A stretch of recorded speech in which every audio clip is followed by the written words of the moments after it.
Good morning, everyone. My name is Micaela J. Fuentes de los Reyes, 19 years old. My life before I got to know the Lord is grabe jud, like kusog kayo kumusupak sa kong ginikanan, tapos hilig pud kayo kumamalikas. Then in my high school days is napabarkada jud ko sa mga classmates nako nga bad influence. To the point nga pati ako na influensyahan na nila. Like halos tanan friends nako adyoy mga bisyo, tapos na ay times nga nakita na ko akong barkada nga nanigarilyo, then iyaha kong gialok nga mag-tripod.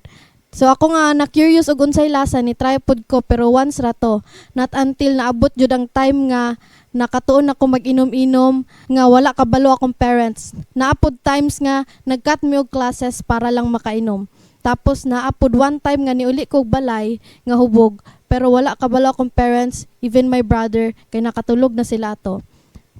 Dati, every time magsimba akong parents is wala lang, magsabay-sabay ra ko sa ilaha, kanang murag na routine na nako siya nga, every Sunday na ami simba, like kanang igo na lang ko maligo, mag-ilis, tapos ready to go na. Pero dili jud ka nang ingnon nga, excited ko or whatsoever. Yes, dati kabalo ko nga nga tinuod ang Ginoo, pero dili jud ka nang ingnon nga nakoy pagtuo sa iyaha. But after nako mag-RW is grabe jud ang pagbago sa akong kinabuhi. Ug didto pud nako mas na feel ang paghigugma sa Ginoo sa kuha. Dili na pud kayo ko magsupak-supak sa akong parents unlike before. Ako na pud giundang ako ang pag-inom, and very thankful rapud ko sa Ginoo kay tanan nga needs namo is ma-provide ra jud. Even kanang naay times nga walang-wala na jud mi, pero mangita jud og way ang Ginoo para matabangan mi. Dako jud kaayo kog pasalamat nga naka-appeal ko aning Restoration Weekend. Now I am serving my talent with the Lord as one of the singers in the worship team together with my dad. I am encouraging all of you nga mag-appeal og Restoration Weekend, especially sa mga youth na pareha nako. Good morning, everyone. My name is Jose Alexis de los Reyes. I'm 21 years old. My life before I got to know the Lord was full of sins, temptations, struggles. Literally, adlaw-adlaw sala. Kanang lubong kay ko sa sala sa una. I tried stealing, always get in fights, and I also experienced bullying.